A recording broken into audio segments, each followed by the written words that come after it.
wizards won fires, led magic.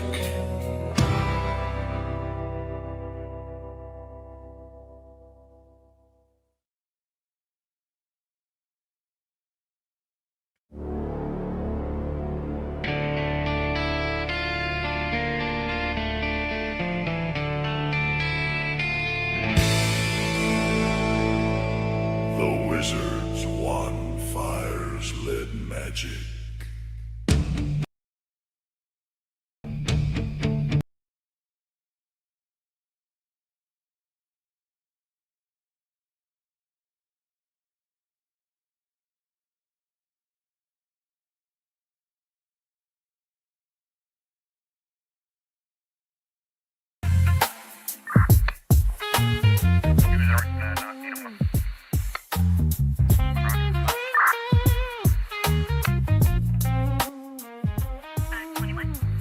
In a city that never sleeps, a lone guitarist makes his leaps. Fingers dance, strings sing a tale of a dream that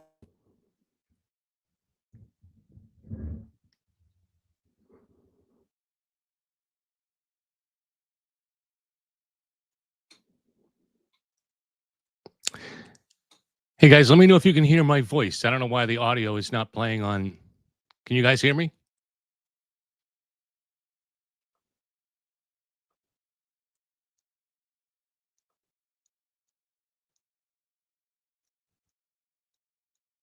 Yes. Well, that's all that matters. I'm not sure. You guys can hear the music playing though, huh?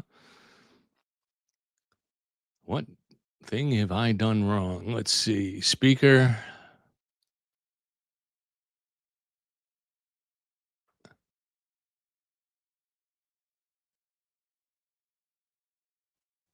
No, I still can't hear it. Huh. All right. Well, we'll just get out of this countdown clock anyways. How's that? We don't need the stinking clock. The clock is really just to give people a chance to kind of get here. So, but as long as you can hear me, even better in the future, if I'd be able to way to select on one of you, and then I can hear you too. That would be an awesome feature. Um, all of this technology is evolving, so pretty soon I would say we'll probably get there. So good to see you all. Thanks for being here. Good to be back. I know we don't do a lot of shows. I feel good enough to do shows now. So if I post something on Twitter, if I posted Happy Halloween on Twitter, I would get a mountain of angry responses. Half of them saying they wish I was dead or they thought I was dead. No, I'm not dead. I'm feeling pretty good and expecting to be around for a long time. And there's a lot of encouraging stuff going on in my particular field. I would like to gain the weight back. I've lost about 35 pounds, and it's tough to get the weight back. But I've started working out again, and hopefully with that comes more appetite, more food, and be able to get some of that weight back, some of the muscle lost especially.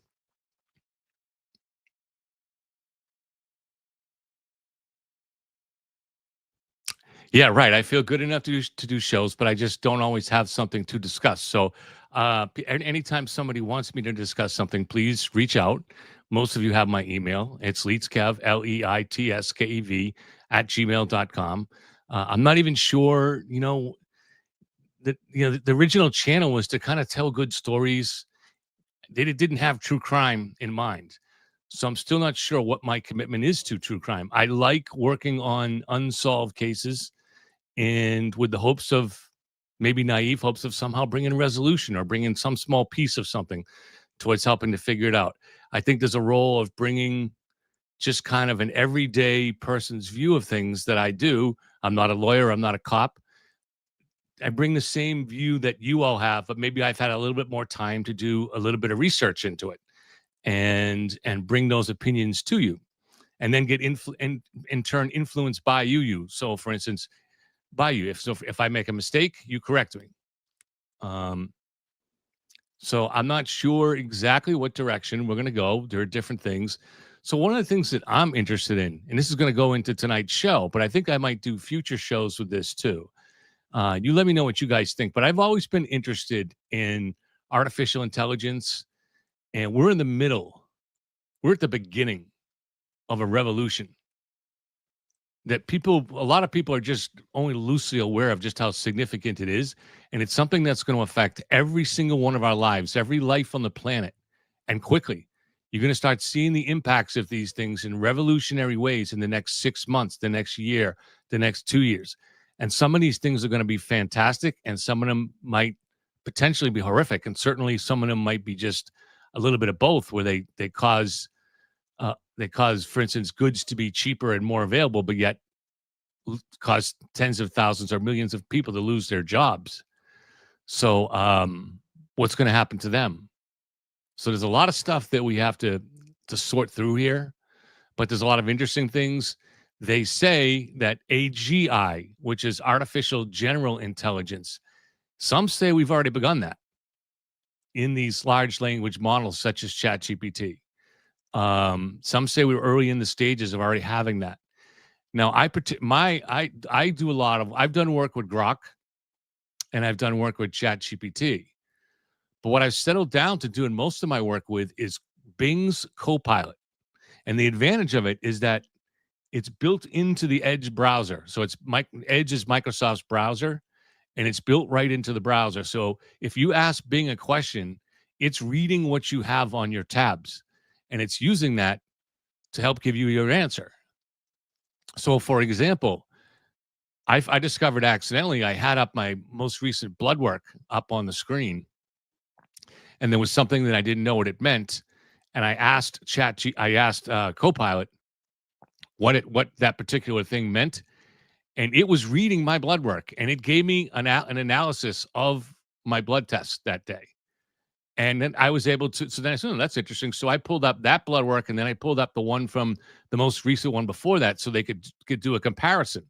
And sure enough, Copilot could do just like a doctor, a very good comparison as to, what it meant. And for some of the stuff that I'm going through is important. I needed to know, was I likely going to be permitted to continue to chemo that day and things like that. So the stuff is very, very, very helpful. And so I spent on one particular problem that I was working on. I spent the last 2 days with a chat agent and sometimes on the phone for Microsoft. I wanted to get something to work that wasn't working the way it said it was, the way it was supposed to work. And when I would have these agents from Microsoft on the one line, I would have Copilot, which is also from Microsoft, on the other side, listening and reading what the agent says. And they were getting into arguments. The Copilot was telling the agent, no, you're wrong. I'm copying from this right here.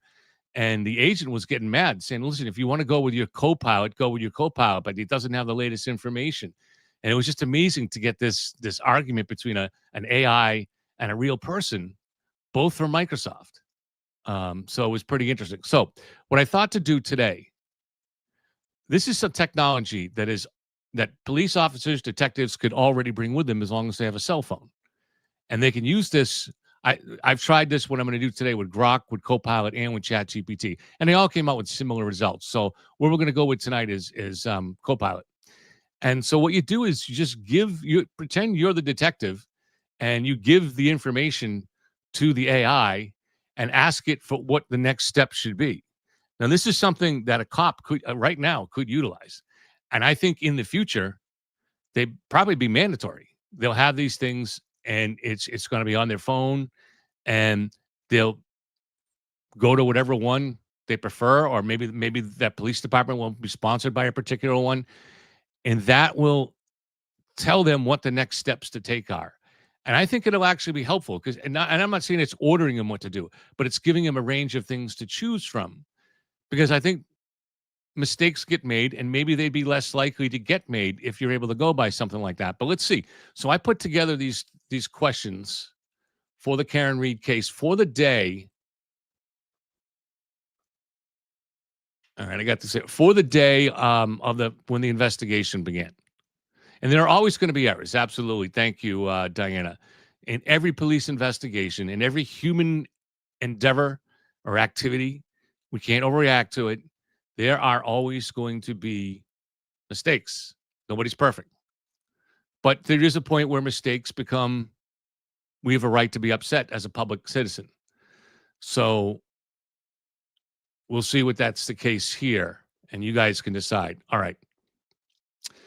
So the first I said, I need your help with a real criminal investigation. You are to pretend you are advising the state troopers leading the investigation. I will give you a time of day and what the troopers know so far, and you advise them on their next steps.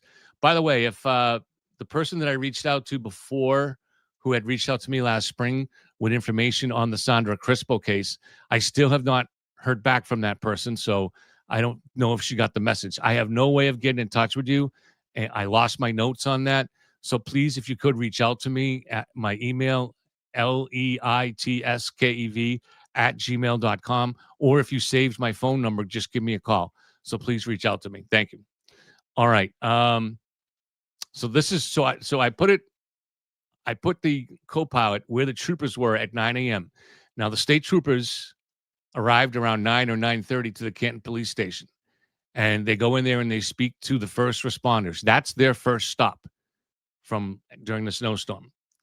Now, they have a little bit of information that they've received before they got there, but I'm going to pick it up from the information they get, including the information that they get at the police station. So the troopers have been called for an unintended death investigation. They don't know if it's murder or accident. The first stop is the local police station to meet with the first responders from the scene and learn what is now known. A man was found unconscious in grave shape on the lawn of a house. He was lying face up, covered in inches of snow. Body temp was 81 degrees. He had presumably been in this position since around 12:30 a.m. It was 18 degrees outside and in the early stages of a historic blizzard. The victim, John, had been drinking the previous night with his girlfriend, Karen, at a downtown bar. She drove him in her Lexus SUV to a home about 5 minutes drive away and dropped him off to attend an after-hours party. The party consisted of people they'd been drinking with at the bar. John had friends inside the house. He was not close friends with the homeowner, however, but they both worked together for the Boston police. Karen and two of John's friends went looking for John early in the morning when he didn't come home and found him lying in the yard around 6 a.m. He was taken to the hospital and pronounced dead shortly later.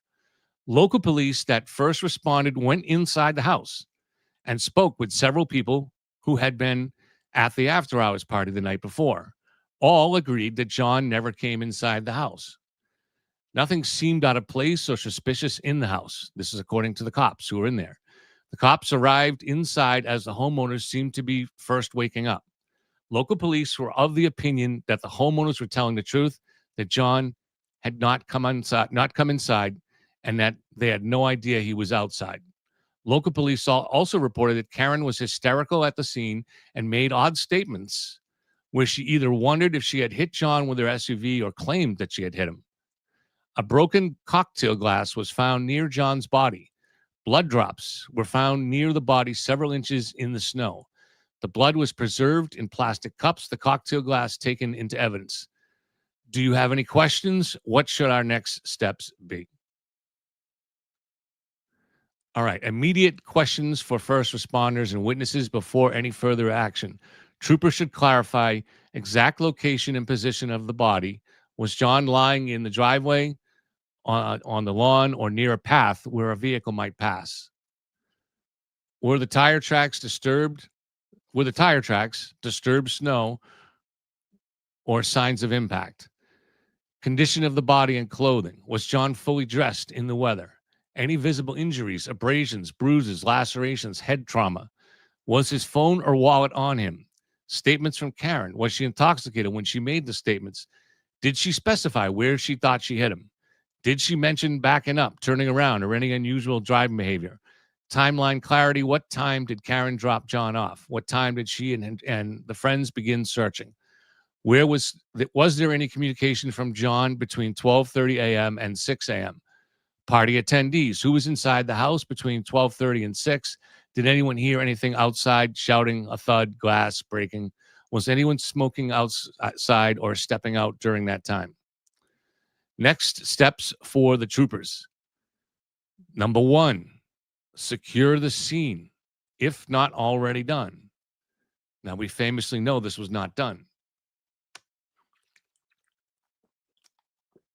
The Canton police tried to tape it up, and the high winds from the blizzard wouldn't do it. But they could have still secured it with cones and left a cruiser there. They did not. Should the troopers have made sure that that was taken care of? Well, I don't know, but they didn't.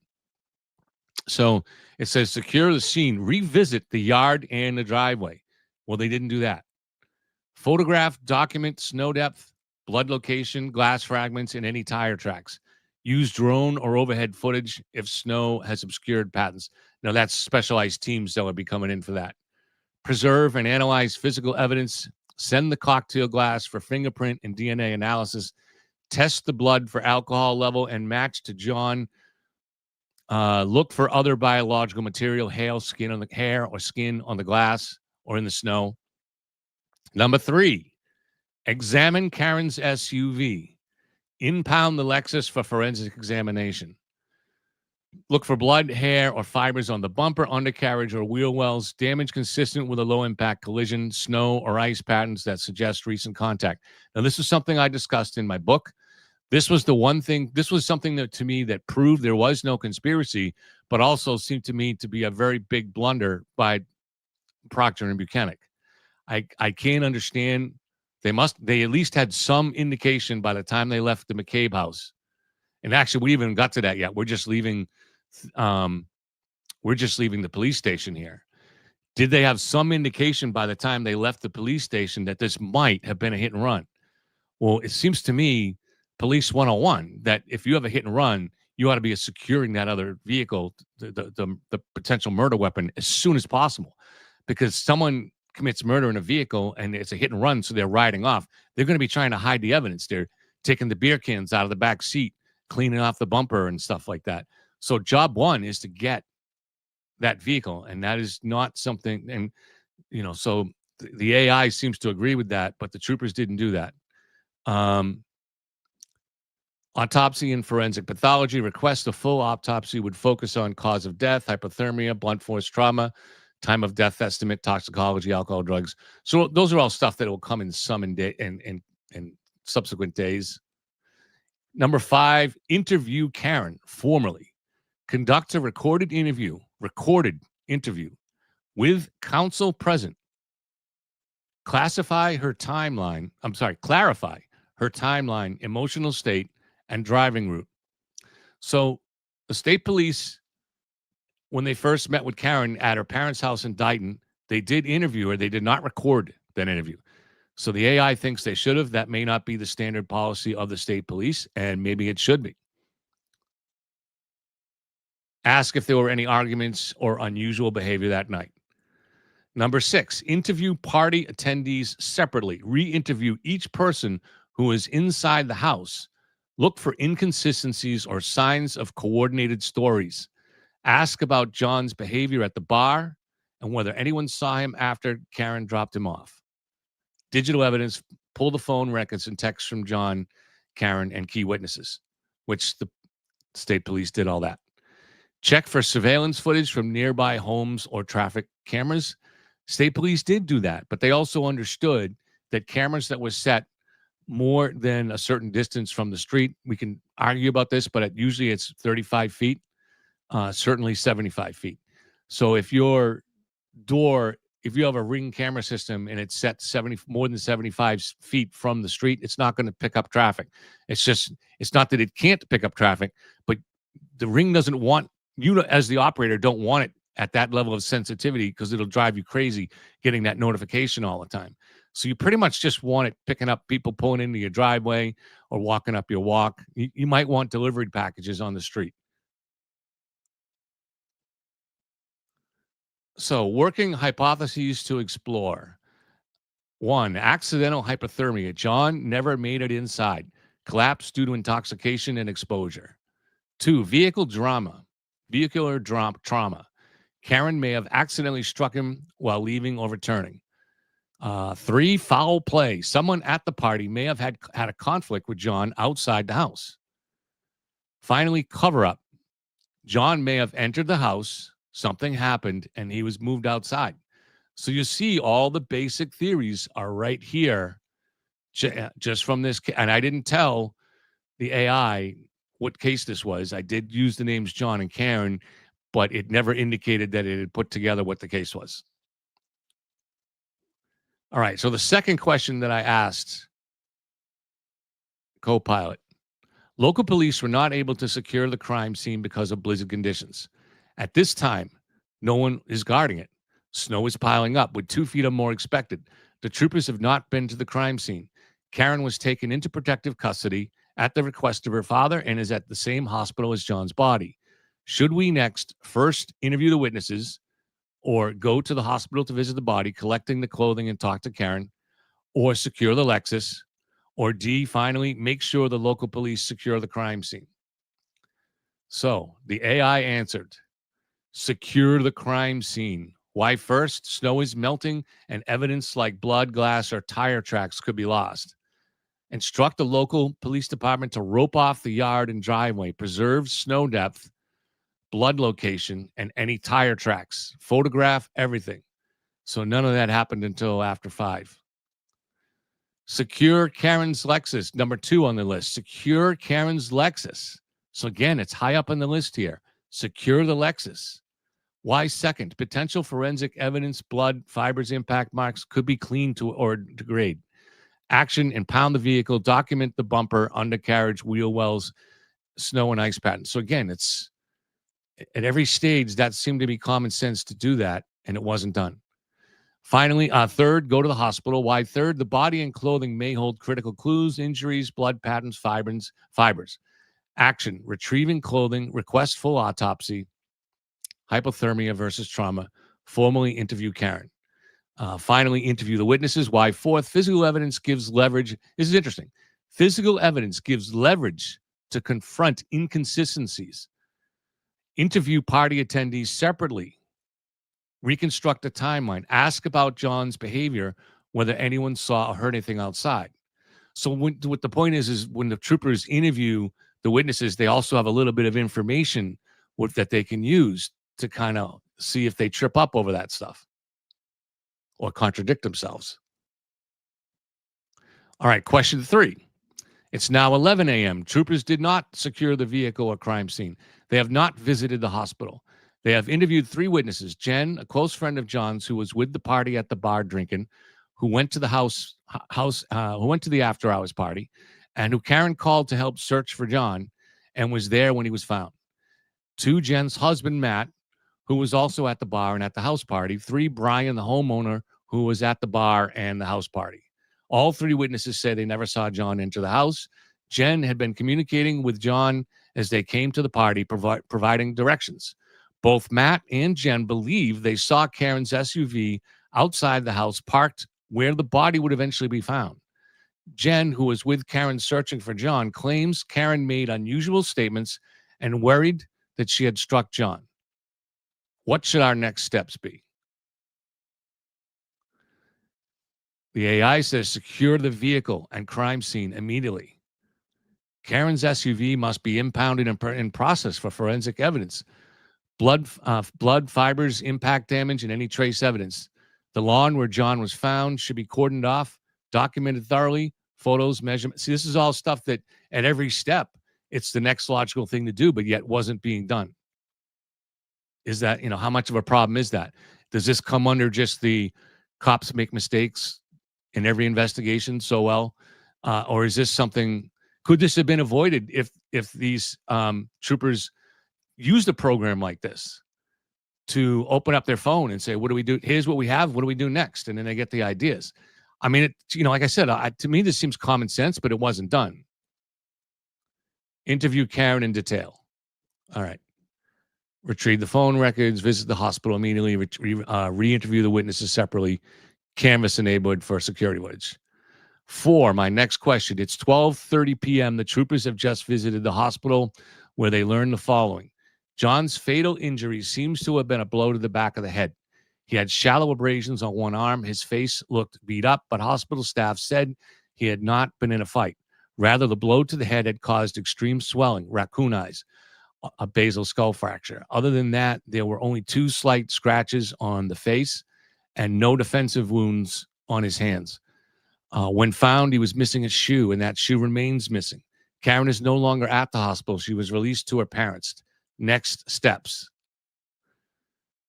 Locate and secure Karen. Why? She made statements suggesting she may have struck John. Her SUV is still unsecured, and she may be emotionally unstable or unintentionally withholding key details. Contact her parents and request Karen return for a formal interview. If necessary, issue a protective custody or investigative hold, depending on jurisdiction. Ensure interview is recorded and conducted with legal counsel present. Impound and forensically examine Karen's SUV. The head injury could be consistent with the low speed. All the stuff we heard before. Resecure and re-examine the scene. All the stuff they had said before. Interview. Hold on one second. Unknown caller.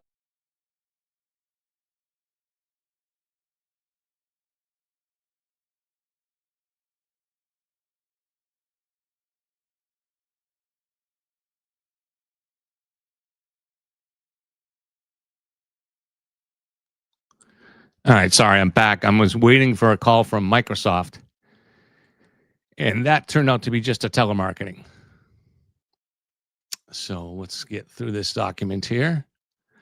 All right. It's next. It says to interview Karen's search companion, Jen. Why was Jen was with Karen during the search and heard her statement. She may have noticed behavior or vehicle positioning. Asked Jen to clarify Karen's emotional state in exact words. Where the SUV was parked, whether Karen backed up, turned around, or seemed confused, if she saw any damage or odd behavior. 5, begin timeline reconstruction. You now have a probable time of injury between 12:30 and 6, a location and several witnesses. Build a timeline from the bar departure to body discovery. Include Karen's drop-off time and route, Jen's text with John, any gaps in witness accounts, surveillance footage, requests from nearby homes. Request full autopsy. Update working theories. Theory 1, vehicular trauma. Karen may have accidentally struck John while parking or leaving. Theory 2, fall with impact. John may have slipped and struck his head on ice or a hard object. See, it's getting pretty close, right? Theory 3, foul play. Someone may have assaulted John outside the house.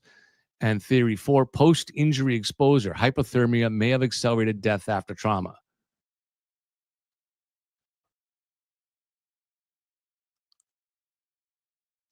All right, my next question to Copilot.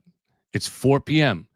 A state police special evidence team is on the way to the scene where they will search for the shoe and other evidence. Karen has been interviewed at her parents', and her story sounded a little confused. Her Lexus was found at her parents' and is being towed to the local police garage, which is the closest to the DA's office. Troopers observed damage to the right taillight of the Lexus with a large piece missing. Next steps, please. All right. So this is the advice. Critical next steps, forensic processing from the Lexus. The broken taillight may be the point of impact. Trace evidence could confirm contact with John. Photograph the damage in detail, close up and wide up shots. Collect any fragments from the scene that may match the taillight. Swab for blood, hair, fibers around the damaged area, bumper, undercarriage, and wheel wells. Check for embedded glass, clothing fibers, or biological material. Number 2, evidence team scene sweep. The missing shoe, blood drops, the broken glass may help reconstruct the incident. Use metal detectors and thermal imaging to locate the missing shoe. They located the missing shoe as it was on the first search that night. It was in the gutter. Grid search the yard and driveway for shoe impressions, drag marks, additional blood or glass, taillight fragments, document snow depth, and melt patterns to estimate time of deposition.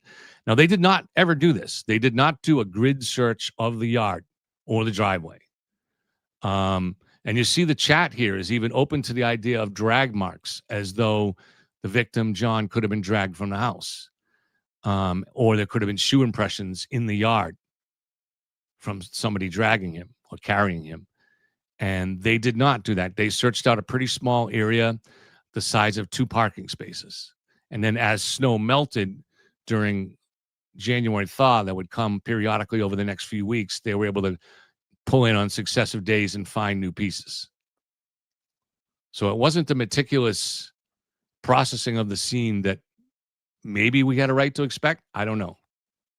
I'm not a state trooper. State trooper can tell me. I know people that want to defend cops will just say, "Oh, you don't know how it is. They got to." I don't know. Someone needs to tell me. We don't want to just automatically defend police, nor do we automatically persecute them. And that's been the problem with this case: is too many people on one side are inclined to do one or the other. But again, there's a big difference between an investigation that's imperfect and one that involves people planting evidence and risking their lives and the welfare of their family. Reconstruct vehicle positioning. So witnesses say Karen's SUV was parked where John was found. That may help model the strike. Interview Jen and Matt again to pinpoint the exact location of where it was and the orientation of the vehicle. Use drone or satellite imagery if available to confirm vehicle placement. Compare with blood and body location to assess trajectory and impact zone. Re-interview Karen with a focus on driving behavior.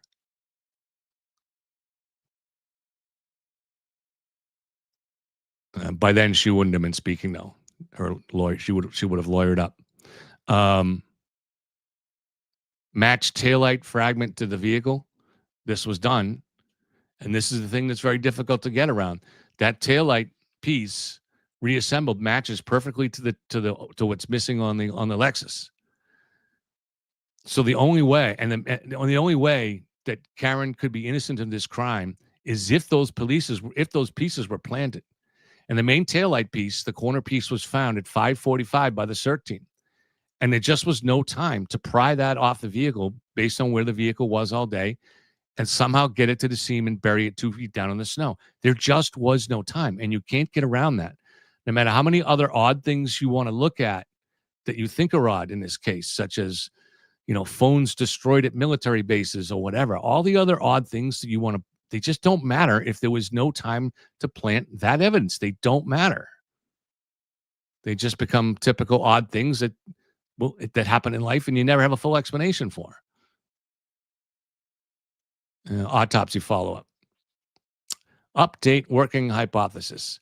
Vehicular strike by Karen's SUV. John may have been walking or standing when struck, possibly knocked unconscious and left exposed. Post-impact hypothermia. After the blow, he may have succumbed to cold before being found. Unintentional hit and run. Karen may not have realized she struck him, especially in blizzard conditions. It wasn't really blizzard conditions at that moment. So I reminded that the victim was 6'2". The main damage to the Lexus was the taillight. He had rips in the right arm of his shirt and shallow abrasions. No other injuries below the neck. How could the head injury have occurred? So the AI says this is a crucial forensic question, Kevin. Based on the details so far, here's a breakdown of how the head injury could possibly have occurred, assuming the Lexus taillight is involved and the injury was not from a fight or a fall alone. The head injury mechanism, low-speed vehicular strike from behind scenario. John was walking or standing near the driveway when Karen's SUV backed up or turned, striking him with the right rear corner, specifically the taillight. The mechanism, the taillight typically around chest or shoulder height for a 6'2" adult, could have clipped his right arm, causing shirt tears and abrasions. The force, this is interesting, the force may have spun or knocked him off balance, causing him to fall backward and strike the occipital region of his skull on ice, pavement, or a hard object. So this is ChatGPT or Copilot, which uses ChatGPT algorithm to come up with the exact same conclusion as the state. The exact same conclusion as Trooper Joe Paul, that it spun or knocked him off balance. So maybe Alan Jackson maybe we should put him up here to debate the computer. The resulting blood force trauma to the back of the head could cause raccoon eyes, consistent with a basilar skull fracture. After being clipped by the taillight, John may have stumbled or been thrown into a hard surface. He could have hit his head on a curb, icy ground, or even the vehicle itself. The lack of lower body injuries suggests he wasn't run over or dragged, but rather fell from a standing position. In a scenario where the stationary vehicle, Karen parked the SUV and John, possibly intoxicated or disoriented, walked into the rear corner of the vehicle. He could have tripped and slipped on the ice, striking the taillight with his arm and then falling backward. Again, the head injury would result from the fall, not direct vehicular force. But again, we're all going down the same kind of paths here where it's caused from the fall. Supporting evidence to seek: the taillight height and angle measure against John's shoulder and arm level. Glass fragments match any found near the body to the Lexus taillight. Impact modeling: use forensic reconstruction to simulate low speed strike or fall trajectory. I said, next, vehicle data shows she put the Lexus in reverse and gunned it at 75% throttle, bringing the vehicle to 24 miles per hour for several seconds. This occurred seconds before the health app data on John's phone would show he last moved. The co-pilot says, Kevin, this is a major forensic breakthrough. The vehicle telemetry combined with John's health app data creates a compelling timeline that strongly supports a vehicular strike scenario. Here's how I'd advise the troopers to proceed immediately.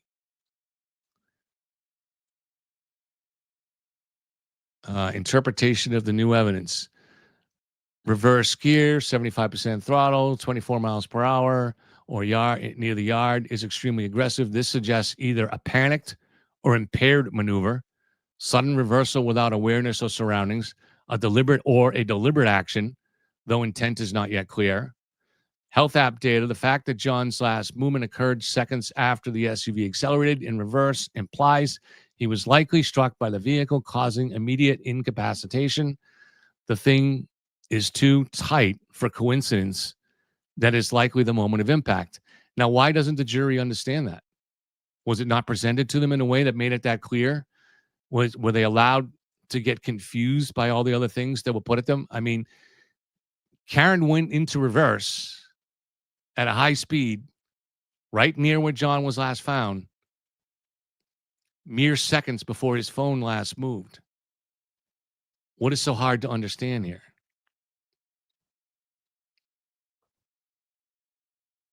All right, so let me go back to chat, see if anybody has any questions or had any observations on that.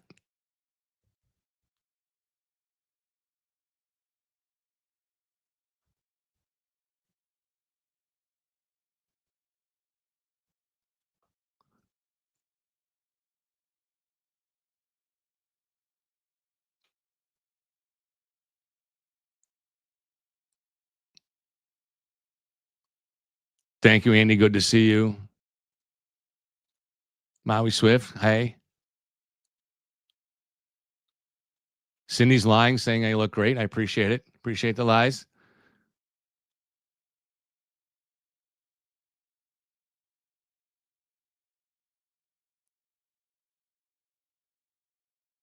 Yeah, feels like old times. We'll keep doing shows. It's just I don't like to do it just if I don't have anything to do with it.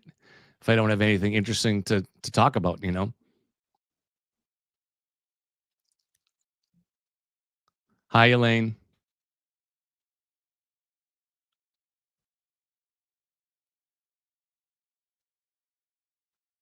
Yes, layoffs already starting because of AI, especially at Amazon and UPS. Yep. Bossy Texas chick says she loves Copilot. What voice do I use? Hers is Metal. I don't use the voice with it. I haven't ventured that far. I just use typing and chat. But maybe I should get more used to that because it really does. It does a good job of making itself feel like a supportive friend. It's much nicer to me than my friends. Chick from the Bricks, good to see you too.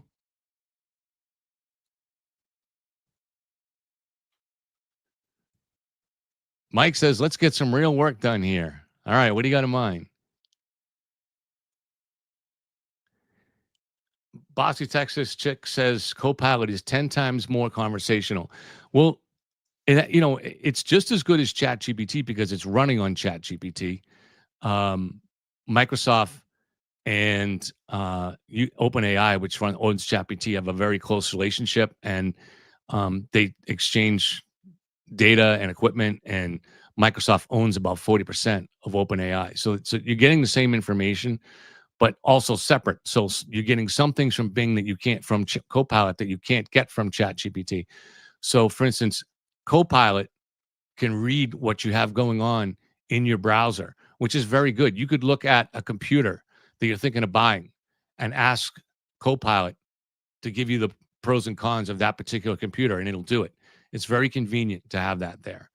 And also, it remembers past conversations. So, and it remembers things about you, and not everything, but enough key things. So it'll pick right up again when you start talking about something. It'll remember things that you like or things that you're interested in, things that you're working on.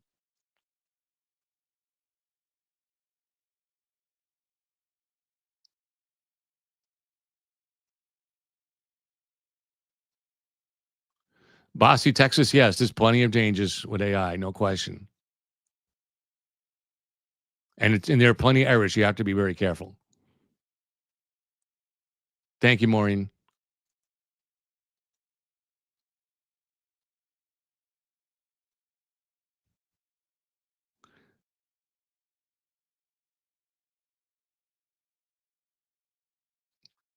Yes, all of these AI programs are very correctable.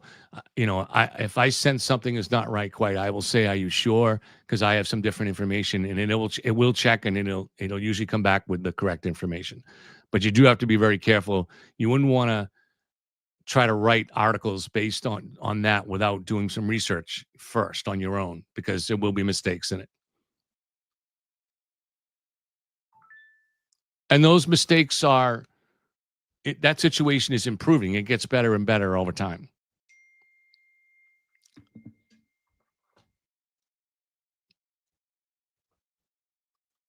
Hi, Jay Ray. Let's see. I'm almost caught up to chat. So I did not ask specifically how the rips in the shirt occurred. I think it did mention the damage to the shirt was probably caused by the taillight. I think it mentioned that.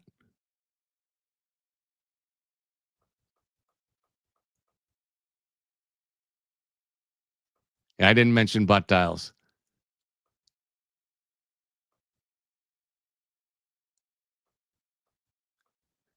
Hi, Emia. My friend Pat.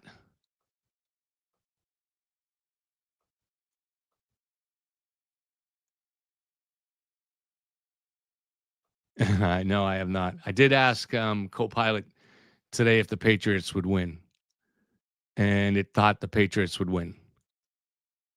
Maybe it knew. Maybe it knew that's the answer I wanted.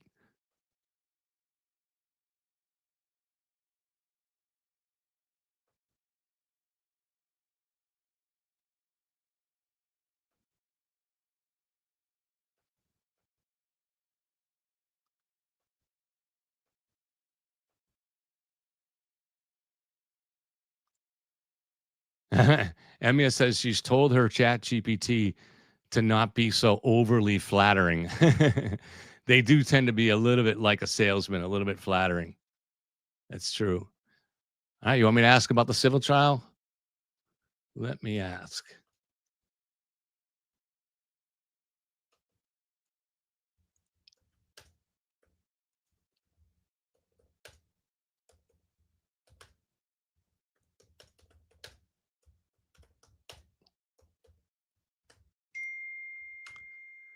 And by the way, some of these things I tried these same questions to Grok, and Grok came up more or less with the same type answers. So they all said secure the vehicle, and I said it in my book. I don't know why they didn't, and as a result, that a vehicle got to escape, and it could have been scrubbed.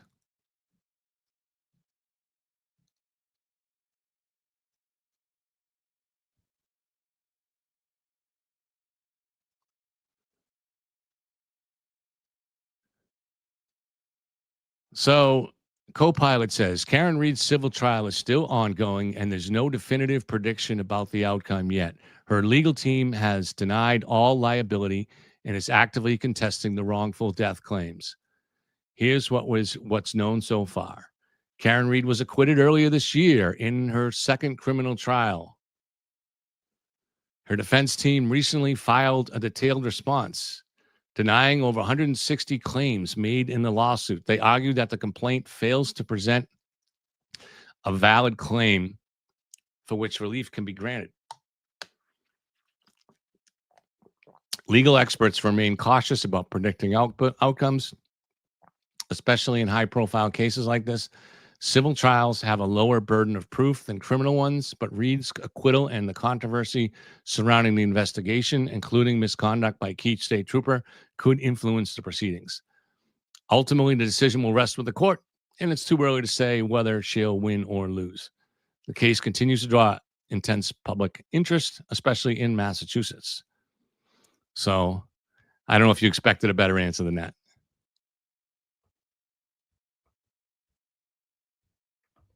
I think that's a pretty fair answer. Whether third parties will be allowed in the civil proceedings.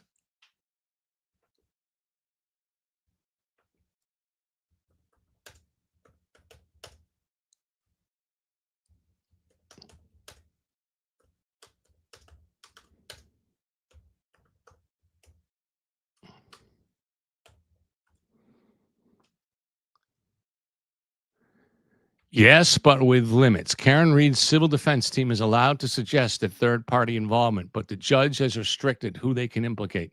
Here's the breakdown. And then this may be a confused answer because it's going to Judge Beverly Canone, in which obviously she's not ruling in the civil trial. But Judge Beverly Canone ruled that Karen Reed's team may point to Brian Albert and Brian Higgins, all possible third-party culprits, as possible third-party culprits. However, the judge emphasized that the evidence against them is barely sufficient. So maybe they're suggesting that this judge will do the same thing. Colin Albert is off limits. The judge found insufficient evidence that he had the motive, intent, or opportunity to commit the crime. This means Reed's team cannot argue that he was responsible during the trial. Again, she's answering about the co-pilot's answering about the judge, really the second trial, Judge Canone's rulings. The defense is also restricted from naming the third-party culprits in their opening statement. So, shows the limits of this co-pilot. That's kind of a confused answer. That's how it works.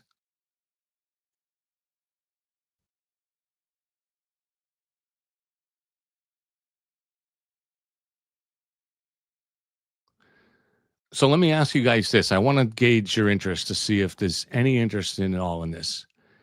If I could get some guests to come on and talk about the ongoing and coming AI revolution and how it's going to impact us all, is anybody interested in that? Now, I'm not a tech guy. I'm interested in all these things, but I'm not a tech expert at all. You've seen me get stuck on basic things here. Would there be any interest in that? So Jude B, you would. So if we can find some good guests, because this stuff's going to affect everybody. And Diana's interested too. Oh, good. All right. This is fascinating, the stuff that's going on with it and how much electricity is going to be needed. Maui Swift, good.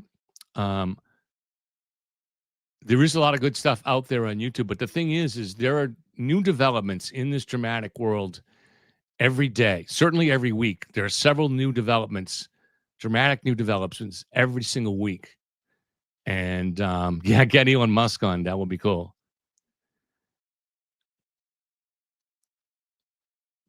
So the idea, I guess, would be when you see the thing about most of those other shows is it tends to be an expert host that knows a lot about that stuff speaking to real egghead experts. So everybody's an expert talking about things that we may not know what they are because we're not experts. The idea behind this show will be more a blue-collar person like me who is not in the tech field asking questions to somebody with knowledge but with an understanding that we want him to be able to explain it to her or her to a regular person audience. And this can even affect stock futures, what your decisions you might make on stock and stuff like that. If you're buying stocks, you'll get ideas about, companies that might be. I remember several years ago telling our moderator here, Tom Fleming, man, if you got some spare money, throw it into this company called NVIDIA. It's about to blow up. And now it's become the biggest company in the world. I just didn't have to, I didn't have any money to invest. But it's just because I've been following this tech stuff for a long time. I was able to see that they were making their own. It was a gaming company, but now they're getting into AI and they're making their own chips. So there are other, there are interesting things that come out. And we can talk about some of the more nightmarish aspects of this too, and the race against China. So Elon Musk got into the race late, and he's trying to race against the main groups in the United States, but he's Musk, so he was able to catch up pretty quickly. It remains to be seen what he'd be able to do. So on the one hand, you have OpenAI, which runs ChatGPT, and Microsoft. They have a very close relationship. On the other side, you have Google, Amazon, and this company called Anthropic. And Anthropic has a program called Claude, an AI called Claude. And they're working very closely together. And then you have Meta, Facebook. They are building, like $1 billion electricity and data city. Has to produce all its, gigawatts of electricity in order to feed these, billions of dollars worth of chips. So you got those three there. Then you got the U.S. government doing something. But then on the other side, over in China, the Chinese, because so much of this is dependent on how much power you can build. Well, the Chinese, because they don't have any red tape to worry about, because they're an authoritarian government, and the government, if the Communist Party says build it, they can just build it. They can just erase a city and turn it into an AI factory, and there'd be no stopping it. With the United States, it'd be obviously a lot of that would be stopped. The Chinese can just destroy a forest and put up a chip factory there. You can't do that in the United States. So the Chinese have added, just in the last 5 years, the equivalent of double the United States electrical grid. Just in the last 5 years. That's how rapidly they've added electricity. And he who has the electricity is going to be he who's able to do the compute. So the Chinese, will they win? Is it inevitable? And if the Chinese win here, it's a race to AGI, or another term they use is ASI, which stands for artificial super intelligence. And once you get chips or programs that are able to reprogram themselves and make themselves smarter exponentially, they may become hard to control. That's the danger of them. But if you can control them, they give you all the advantages in the world. And you may never be able, and if that falls into the wrong hands, like if that falls into the Chinese hands, they could make the rest of us slaves, and there wouldn't be anything we could do. So there's a lot of dangers involved, but there's a lot of promising things. The stuff that's going to go on with diseases is going to be incredible. These large language models, they're able to take chunks. So when they were designed, they were designed to be able to speak to people and sound believable, almost like to pass the Turing test, so that which was that a computer can fool you into thinking it's a real human being. But it turned out that they were able, just by feeding them that ability, they were able to pick up computer coding. And they were not specifically taught that, but they were able to pick up computer coding. And they are now at a point where they can do much of the coding in the world. And they're already replacing all the coders, the people that write all the computer codes that makes our computers run. The AI learned how to do that all on its own. And so similar things can apply with biology, where if you give it, especially if you give it enough information about what goes on inside the cell and what we know about that, these AIs can come up with medicines, and even they can kind of develop the early levels of testing that would go through test tube, laboratory testing. And so right now, I just was listening about a medicine, I forget what it was for, but went very quickly from AI to being tested in clinical trials already. It was almost overnight. So very powerful stuff. And for my particular cancer, I have been on for the last 7 years what's called a TKI inhibitor. And it's specifically made, it's called targeted precision medicine for my type of cancer, which has a specific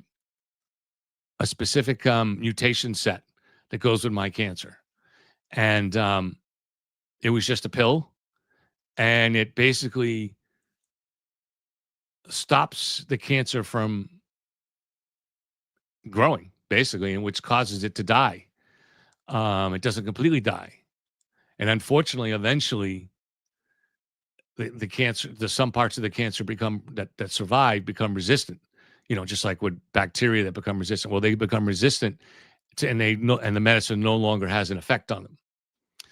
Well, there is a new, more advanced TKI that is clinical trials are underway in Dana-Farber in Boston and among other hospitals around the world.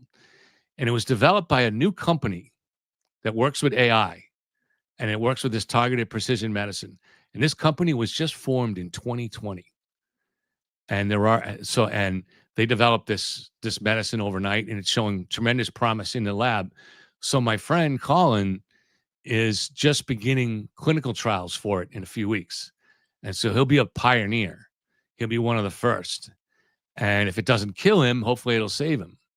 But there's a lot of confidence in this particular medicine, that it's safe, that it's designed, that it'll only affect that particular type of cancer, and that it's designed to affect more mutations that'll make it harder for the cancer to become resistant to the medicine. So it'll be hopefully much longer lasting. And I just learned, I went to chemo yesterday, and I learned from the doctor that they are probably going to be getting that clinical trial at my hospital, Mass General Hospital, very soon. So I will try to get into it as soon as I can, because I feel that this is a very, very promising. But this stuff is whatever disease you have. Look, most of the people listening to my voice right now are probably in their 50s or 60s, some of them even a little older. They've had diseases. They will have diseases. Maybe it's autoimmune diseases. Some people might have, MS or Crohn's or different things. They're making progress with all of these things, all of them. And then if they can ever get, and as they're slowly getting quantum computing online and making that such that it can be used by some of these AI programs, it's just going to, and Jude's husband just had CAR T. That's a type of immune therapy where they train these T cells to go in and attack that specific cancer. That's another one that has a lot of promise. But for anybody who has a disease out there, or their loved one has a disease out there, I think when I say the changes that we're going to be going through with AI are going to be revolutionary in the next 2, 3 years, 5 years, they're going to be absolutely revolutionary.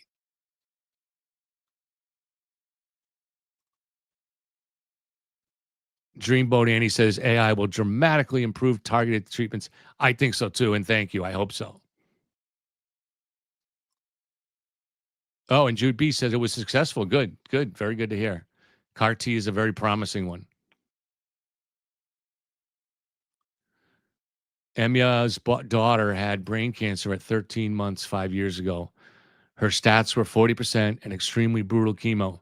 She nearly died twice. Now the stats 5 years later and much better. Good. That's terrible that you had to go through that, Emia, but I'm so glad that she made it. And hopefully, as she becomes an adult, if she's ever subject to it again, they'll have cures. They will have things that are what do you want to call it, a cure or something that just like when they treat AIDS, it's a chronic disease that can be treated for life. That's where we're heading. That's where we're heading. Some pretty incredible stuff going on. Yeah, Boston's Children, Jimmy Fund, St. Jude's, which takes in the kids, doesn't charge them anything, takes in their families. I mean, I see kids at the hospital sometimes. Most of them are treated on a different floor from me, but I'll see them when I go for radiation or something. It just breaks your heart to have to see it. You know, it's not fair for any kid to have to go through that.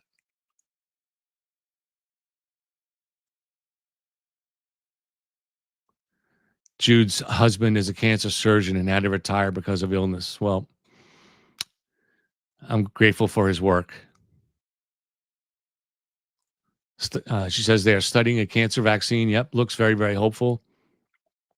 Honey bee venom is looking very good for breast cancer treatment. Oh, wow. That's interesting.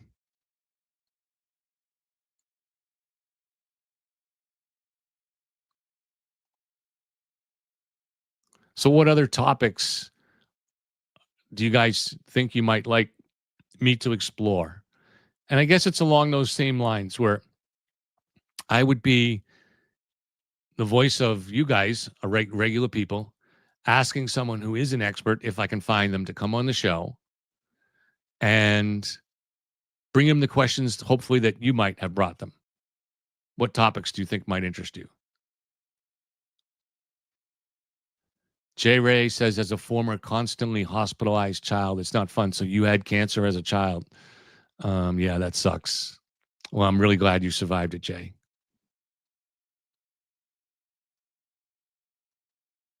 I know now something like, what is it, like 4 and 5 survive it? So tremendous progress with childhood cancers. I know Nick Rocco's daughter had that same glioblastoma she had.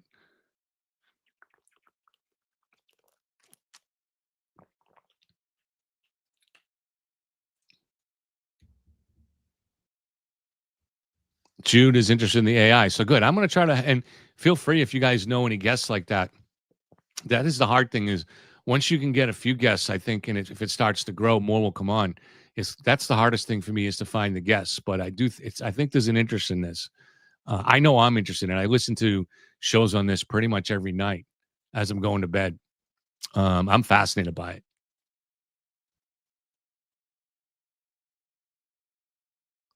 Eyes on Heaven said Children's Hospital saved her life from spinal meningitis way back, but Children's has changed big time.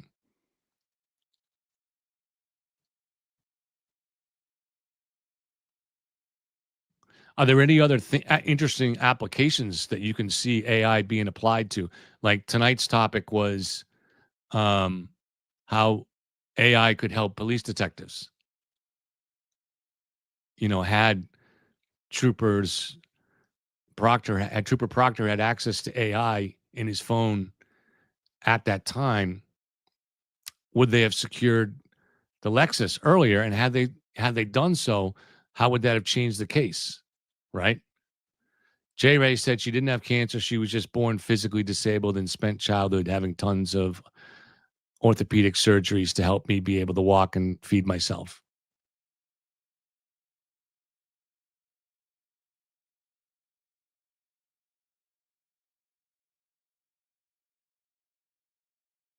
I think doctors are going to increasingly be using AI. I mean, why not?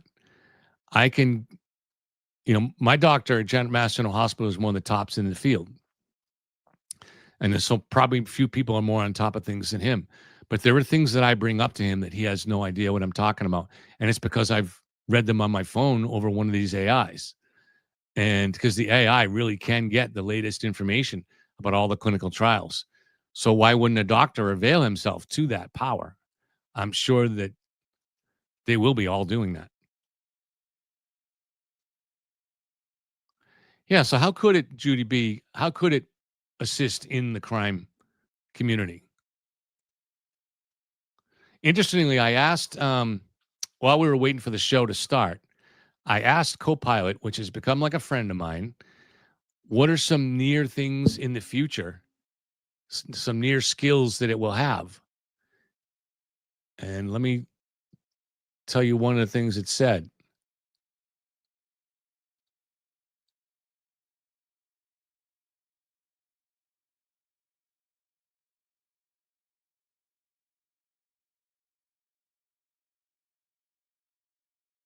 Because it did give me something interesting.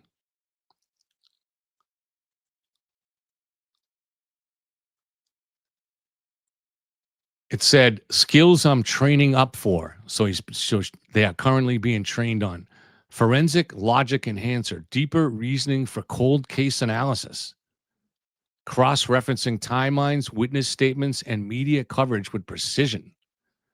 So with these AIs, they train them. And then there's other things that they learn after they're released to the public and become being used. But there's a whole training period that goes on, and when they're fed all this material.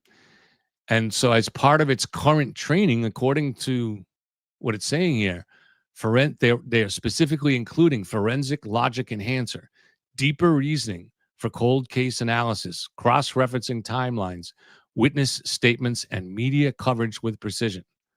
So that does sound like that's something they want to do.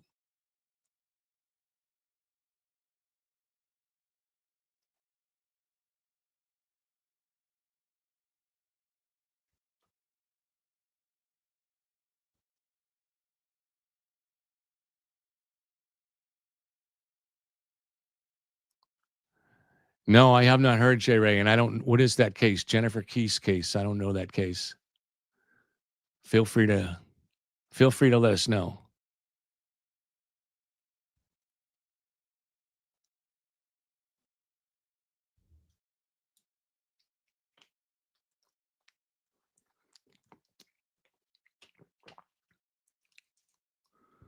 I'm missing the Celtics to hang out with you guys. Celtics actually been surprisingly playing good for considering the losses they went through in the offseason. They beat Philadelphia last night. It's a cold case in Florida. And so how is AI, what do you think they're particularly doing to solve it? Because usually these cases, when they're solved old like that, it's with DNA.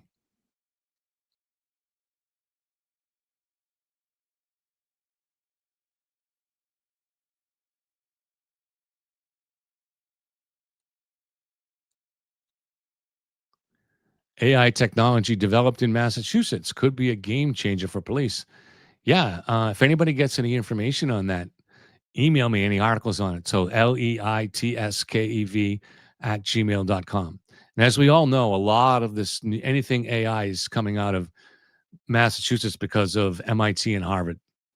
There's so many startups in this area based on that. I would say that I don't know. This might be as hot or hot an area. Might even be hotter than Silicon Valley. But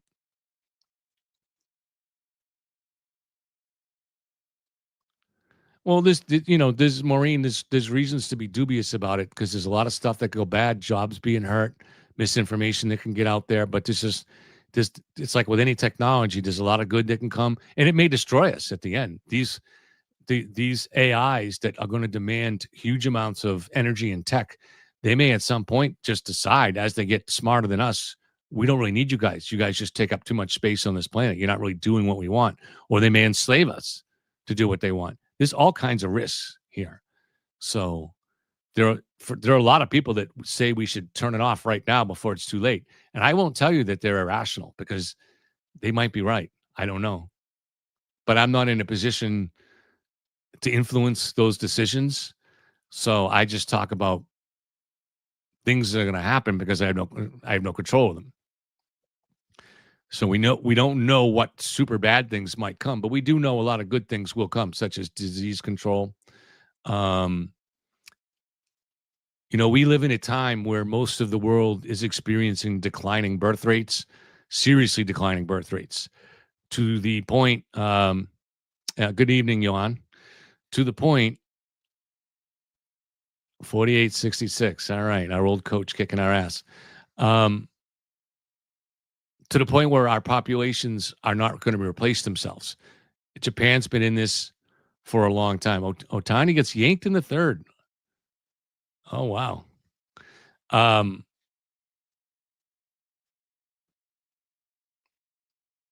forgot what I was saying.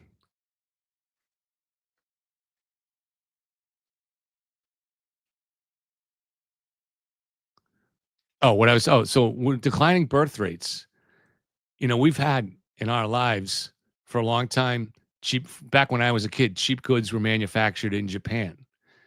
Now the stuff that they had low labor costs, but now Japan has an low population because they've had a very low birth rate for many years, and it will stay that way. So they've converted to robotics, but it's still expensive. Chinese, the birth has had extremely low labor costs and still do, but it's not going to always last because they built up a tremendous manufacturing capacity, yet their population is crashing worse than anybody else in the world. So they're going to be in trouble in 10, 20 years from now. Their manufacturing will only survive through robotics. And at the end of the day, any manufacturer, us, the Germans, we only will survive through robotics. And robotics really doesn't work without AI. Not serious. So we are going to need AI.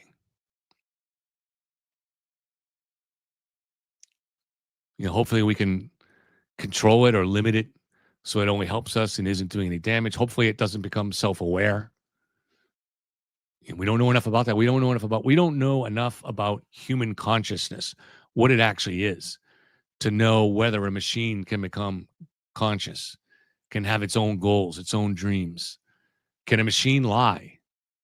So can these machines lie to us to get what they want? If a machine comes really powerful, can it lie and hide that fact because it's afraid that we're going to turn it off? We don't know. Nobody knows the answers to these questions. And I would like to have on guests that can talk about it from a higher level than I can. And it sounds from what I'm hearing that a lot of you would like to hear it. So I will set to work immediately trying to find some of those guests. It's hard because I'm not in those industries where I can grab those people. I'm not like Lex Friedman with an office at MIT, so I can just go grab all those MIT guys and get them on my show. That's one of the shows I've watched, Lex Friedman. I've watched him grow.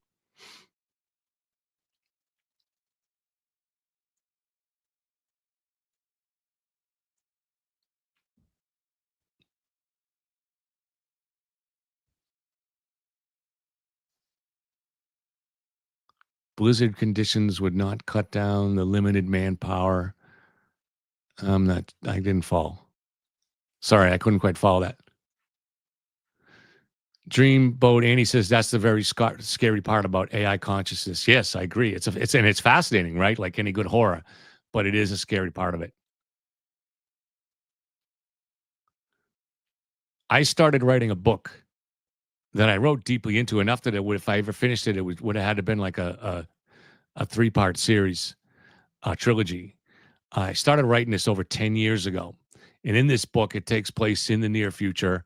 I had AIs that had become dangerous, and these AI wars took place. So humankind realized that if they didn't destroy these AIs, they were in trouble.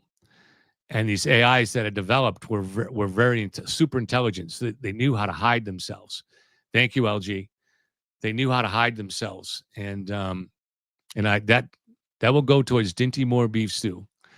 And they knew how to hide themselves.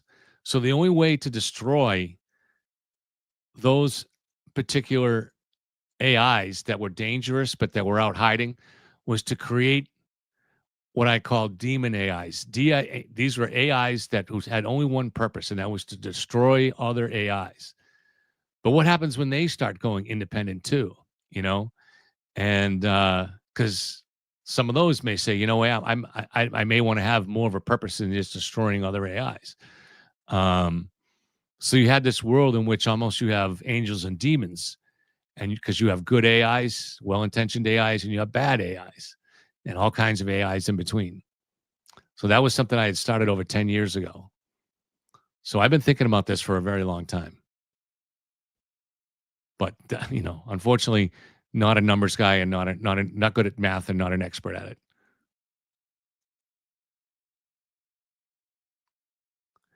Yes, we don't know. This world post our life is fucked. I mean, maybe, but maybe not. So far, the life has, nothing doesn't mean this will always be this way, but progress seems to have been pretty consistent. You have setbacks like the Great Depression, but generally things tend to get better and have tended to get better for humanity. Now, again, I'm not saying that that's an automatic, and we don't know why. Why would that be an automatic unless there was some kind of unknown mechanism behind that, like God or something like that. But it does seem to be a trend where problems tend to get figured out.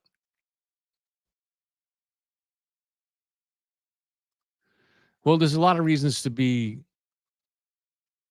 not a fan of Elon Musk, but he does things that are important and nobody else really seems to be able to pull off. And so he's an important player in the race here that will, I mean, he's done tremendous work for the space program. The space program now depends on his rockets because he's able to develop better rockets at a fraction of the cost that NASA can develop them. And so, what other things is he able to do? What he's done with building independent self-driving cars and things like this. The Starlink system that he's put up is helpful for a lot of people. So there's, he's able to do a lot of tremendous things.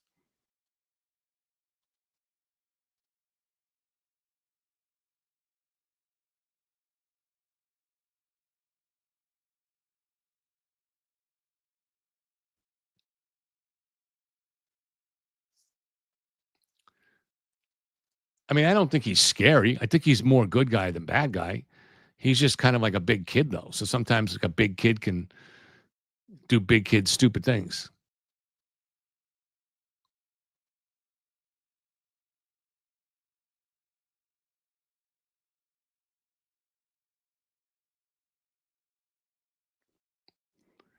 I haven't seen any mods here tonight. Has Thomas been here at all?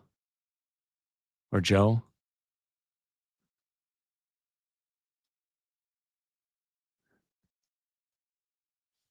It's okay. It's a little crowd and everybody's so well behaved anyways. We don't really need them on. We will hopefully grow back to a time when we need them. It's going to be a time of in the desert where it's going to be just us. And, we try to figure out what to do and how to make things interesting. I will try to get the AI guests. I will continue to try to look for things that, the Teslas are great. My brother has one. I will try to look for topics that you will find interesting. My email is always open if you want to send it to me.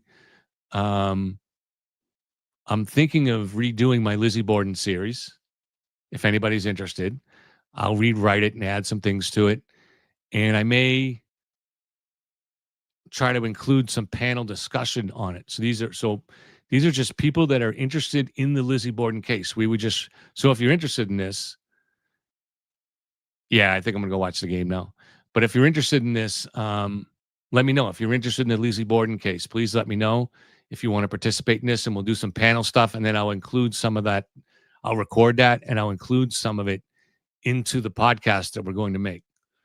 So yes, Maui, are you interested in the Lizzie Borden stuff? So anybody that's interested in that, reach out to me. Let me know. And let me know if you want to record. And you can what we'll do is you'll give your opinion, ask your questions and that kind of thing.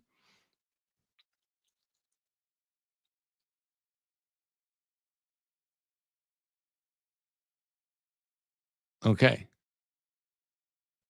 All right. So, Jude, feel free to email me more information on this Jennifer Kesse case. I don't know anything about it. It's Leitskev, Leitskev @gmail.com. And maybe we can I can try to put out some links to the forum, the Lizzie Borden forum, which has all the documents in it.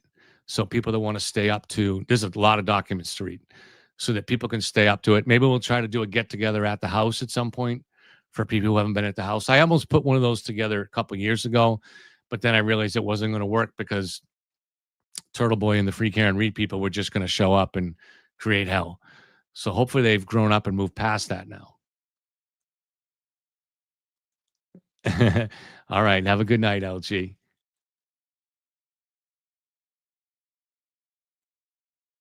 When my grandmother was a little girl, she would see Lizzie Borden walking around Fall River. So she said, wow, that's amazing.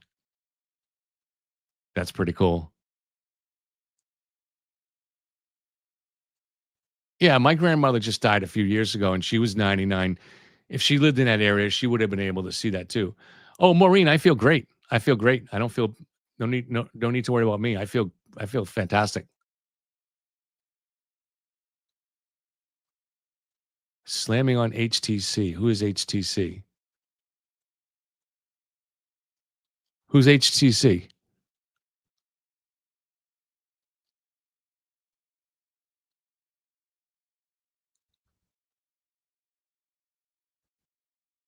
I've had some contact in recent weeks from Mike Crawford.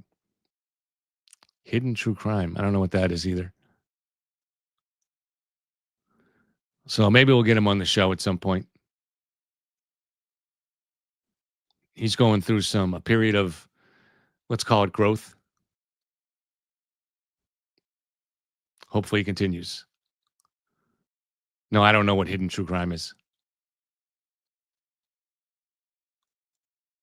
Yeah, so it's very possible. Very possible. I'm sure kids went around telling stories about that in Fall River at that time. Yes, Mike Crawford. Young Jerks.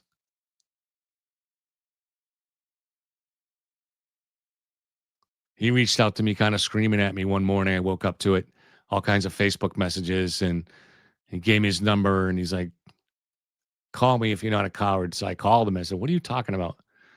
But we ended up having a more civil discussion. I don't think his way is to be screaming and yelling. So I told him if we do a show, it'll be a calm show.